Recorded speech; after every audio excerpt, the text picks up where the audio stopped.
Hello, and welcome to another Positive Cinematic Spotlight, where we look at movies to find inspiration and encouragement for the education community.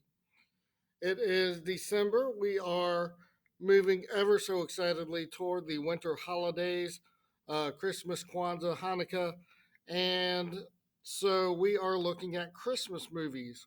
I am more than happy to look at Hanukkah and Kwanzaa movies, except that I am not aware of any. So if there are any recommendations, I am certainly open to them. Um, this week we are looking at the classic 1946 um, Christmas staple, It's a Wonderful Life. And if you're sitting there going, man, he's getting cliche, It's a Wonderful Life, um, talk about the overdone Christmas movie. Hopefully, we will get into something that maybe hadn't we all hadn't thought about before. The interesting thing about It's a Wonderful Life, lots of interesting things about it. It's a Wonderful Life. It is a wonderful movie. Um, but one of the interesting things is that the reason why it got so much playtime on television there for a while was because the movie company who owned the copyright, they accidentally let the copyright slide, and it became public domain. So all you had to do is have access to a copy of the movie, and you could air it to your heart's content. And so, of course, television stations did that. And so there were some years there where it seemed like It's a Wonderful Life was playing every day during the Christmas holidays.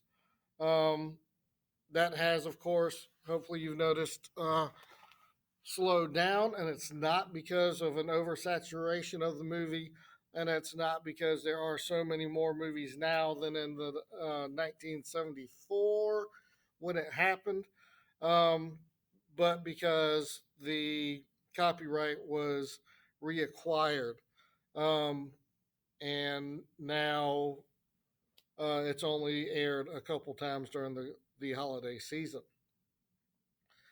Now, It's a Wonderful Life has been around for quite a while, and many people know at least the outline of it, even if they haven't seen it. It's about George Bailey.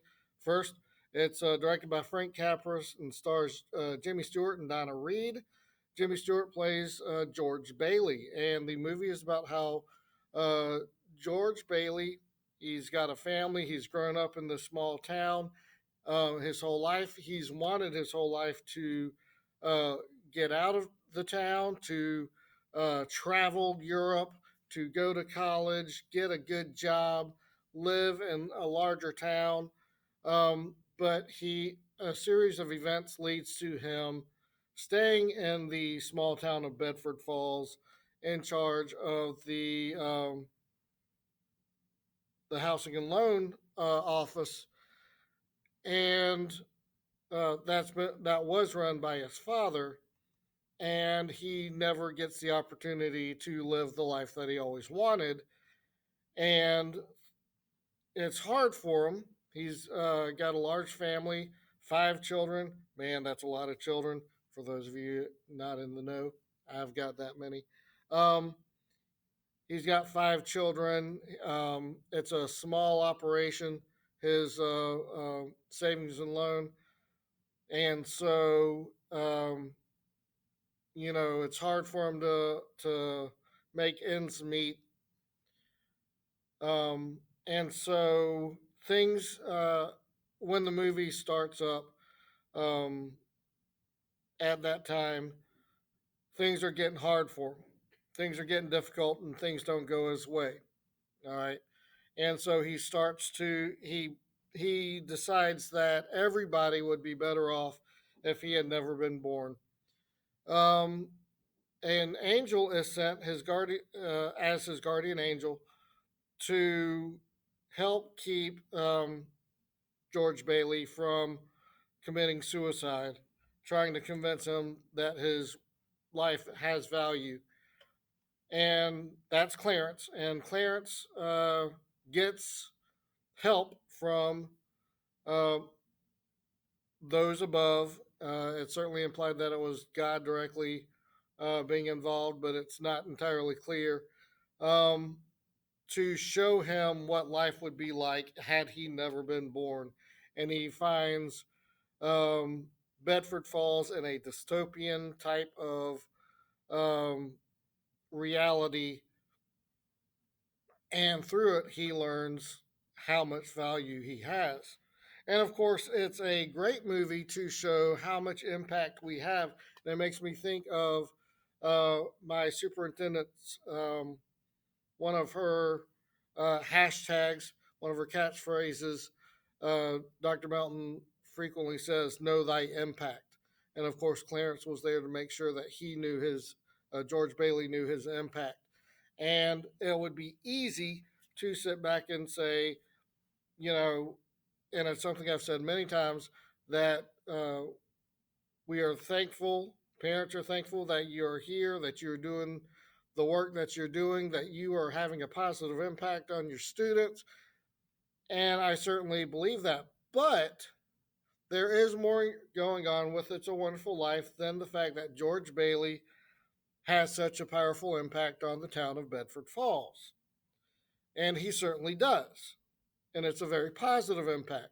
One of the things we see is that without George Bailey, some of the individuals turn to very dark alternatives of themselves. Um, and so he's got a positive impact on um, individuals. And through his impact on the individuals, he has a positive impact on the whole community of Bedford Falls. In the proper reality, one of the things that you notice, or that you might notice, that I noticed, is that looking out for George Bailey was not a matter of um, angels and God noticing that he's struggling and wanting to help him out. The movie starts off with voiceovers as we come down into the town of Bedford Falls as people are praying for George. The whole community is praying for George. And if it wasn't for all those prayers, it has certainly suggested that the powers that be in heaven would not have known about George Bailey's struggles, and he may have made a bad decision. Um, and so, one of the things that we see is, yes, George Bailey is important for the community, but important for George Bailey and important for the community is each other. Um, that they work together. A large group of the members of Bedford Falls saw that George was struggling because George is not a perfect man. He does have a positive impact, but he also has an anger problem, which a lot of times we might forget about the character of George Bailey. He has a temper problem when he gets frustrated, when things aren't going his way, when he thinks about about the life he wanted to no, the life that he wanted to live, he he gets angry and he lashes out at people, um, and and and so he's not a perfect person. But despite that, his community sees the kind of person he is, the what he does for everybody. He's described as someone who never thinks for himself.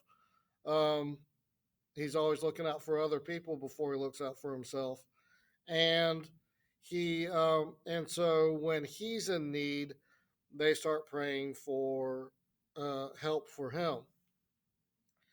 Um, the resolution of the film, because he's in danger of losing his savings and loan. He's in danger of being sent to prison for um, uh, some kind of financial issue.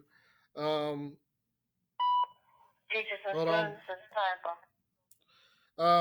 Since he's in danger of these things, the community, more than just praise, they come together to raise the money that he not he, his uncle, unfortunately lost that was supposed to go into the bank, which led to the whole everything falling apart. And it's that coming together and working together uh, to come up with a solution when there is a problem, whether it's a coming together to help out one person in need or coming together when the whole community uh, needs assistance. Because another part of the story, while we are going through a large part of the movie is going through and seeing the kind of person George Bailey is, and the many times that he has sacrificed himself for the benefit of others. And one of them was he's agreed to marry, Mary, um, played by Donna Reed, and so they're at the wedding, but then the Great Depression comes along, and everybody's run into the bank to get their money, and the bank is trying to uh, keep the keep the money for themselves, making it difficult for them to get money. And of course, because George Bailey runs a savings and loan, he also has some of the citizens of Bedford Falls money, and so they also go to him and they start asking for their money back. The problem with that, of course, is that um, a savings and loan is not a bank. They don't have large amounts of cash just sitting around. Um, and one of the things that their business model involved was um, getting money from one member of the savings and loan and using that money to help out another member of the savings and loan to get better houses. And so, um, and it's something they all sign an agreement for. So there's no shady business going on. That was not the legal issue that he was in trouble for. Um, but um, they all agree that by using the savings and loan for a savings place, um, when the money that's being loaned out is each other's money, so when they want their money, they're supposed to give them a number of days, and of course, they want their money right then, and of course, the money's not there. Well, it was his wedding day. He and his wife Mary were about to go on honeymoon, and so they had a stack of cash, $2,000, which back then was a very large sum of money. And rather than go on honeymoon, he uses his own money that was saved up for the honeymoon, to pay back the members of his savings and loan so that they could have cash that they needed to continue to buy groceries and that kind of thing. And so yes, that's um, George again sacrificing himself. But even the people, yes, there was one member of the community who wanted every single cent of his back, 200 and some odd dollars. Um, but the majority of the people asking for their money back, they were only taking small amounts of money, $20. One woman startled Jimmy Stewart by saying $17.50. He was expecting $17.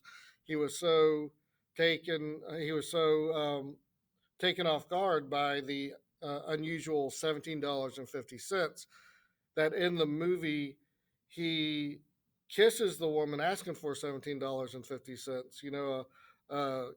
Kiss on the forehead, and that was an honest reaction from Jimmy Stewart because they had rehearsed it. He knew that she was going to ask for $17, and he was caught off guard, and he enjoyed it.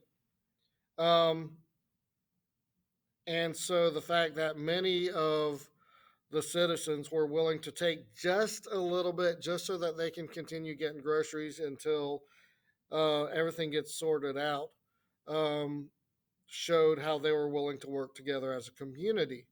Continuing that sense of community, two characters, Ernie and Bert.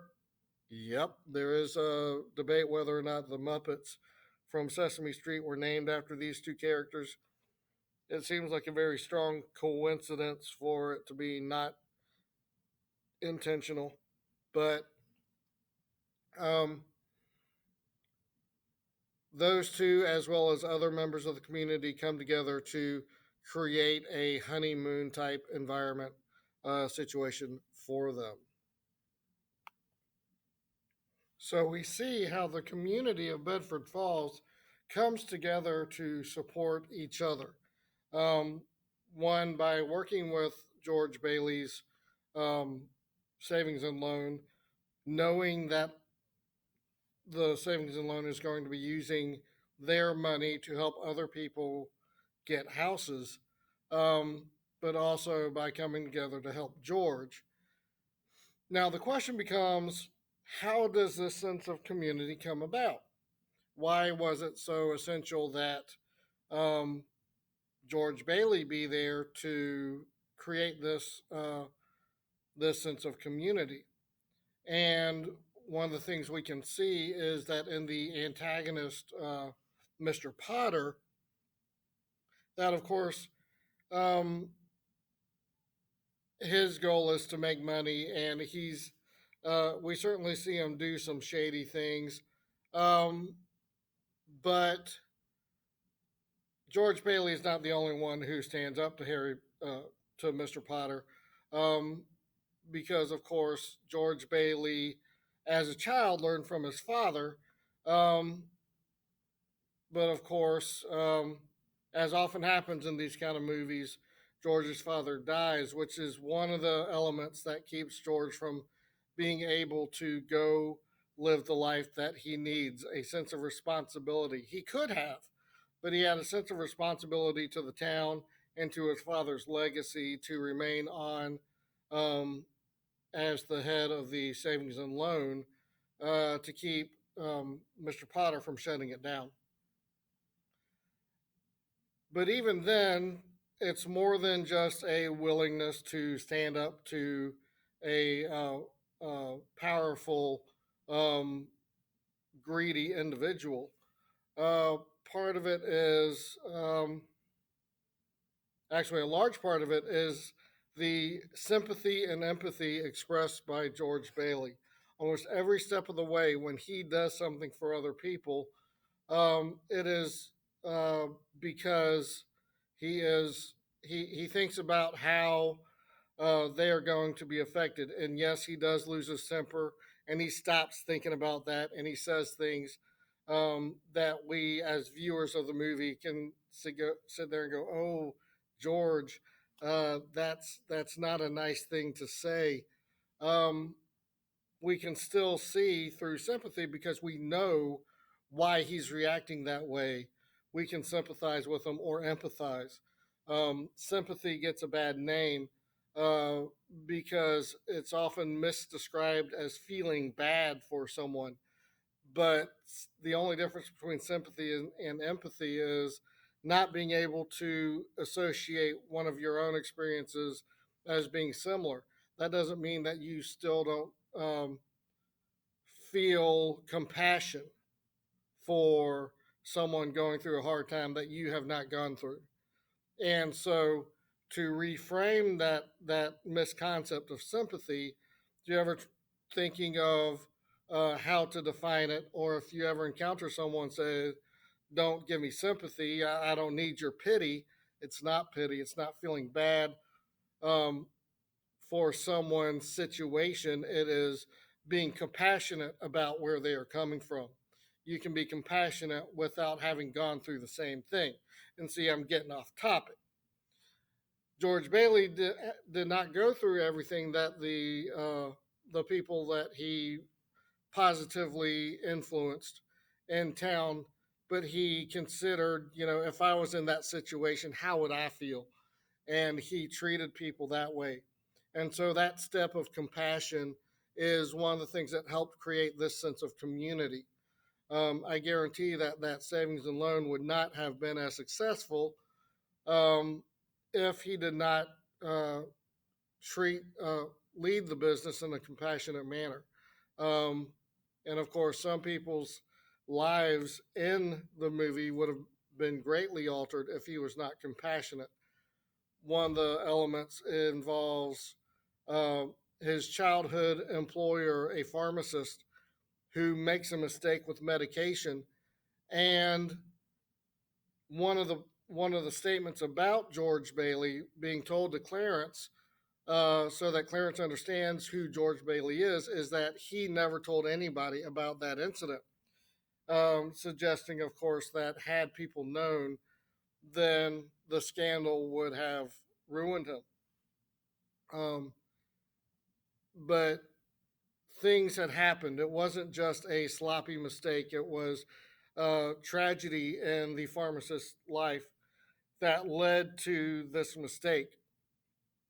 And um, as far as we know, George Bailey had not experienced tragedy in his family's lives. And so he didn't need to be empathetic. He was able to be sympathetic. He was able to have compassion. And that is something that uh, we as teachers need to live utilizing on a daily basis, having compassion, having grace for each other and for our students and our students' families. Um, that does not mean that we disregard repeated abuses of our classroom rules and our assigned work and so on and so forth. But it does mean listening to the issues they may be having and trying to come up with a solution for them. And that's what I get from It's a Wonderful Life. It is certainly a reminder of how important we are individually to other people, sometimes even people we don't realize we are important to. Um, but more importantly, how our attitude can help create the community that, as far as I can tell, we all want. We all want a community where we can look out for each other, and that requires compassion, that requires sympathy and empathy, that requires listening. All things that we see George Bailey do. Thinking about how you would feel in somebody else's shoes. And George Bailey was not a teacher to teach this to children. He was just a man living that life. And by living that life, other people learn to live a similar life as well. Um, and so that's what I encourage us all to do. Live the life that we want our world to be. Live a compassionate, sympathetic, and empathetic life where we are looking out for other people and thinking about things from other people's points of view. So I want to thank you again for being the best. I want to thank you for everything that you do. And I want to thank you for being a part and doing what you can for this wonderful life.